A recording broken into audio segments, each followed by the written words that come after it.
Alam natin ang Makabayan Block ay mga iilan lamang po kayo sa Kongreso. Pero ano po ang inyong magagawa para ito ay maisaayos natin?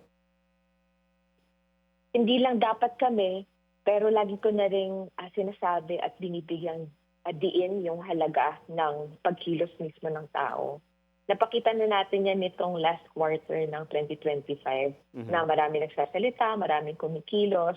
Dapat mas malaki, mas malawak, mas malakas na pagkilos at pagsasalita ng taong bayan laban sa korupsyon, pagbabasura ng pork barrel system.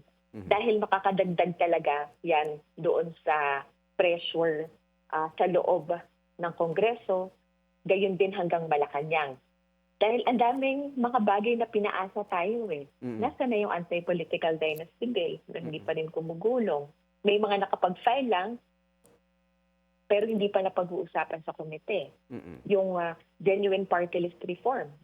So, ang sabi na naman sa atin, ngayong darating daw na January. No? Mhm. Kaya, kumbaga, pinapakita lang nito na hindi dapat wait and see ang Mm. attitude natin. O kundi, be vigilant, no? Nandiyan pa rin yung yung panonood.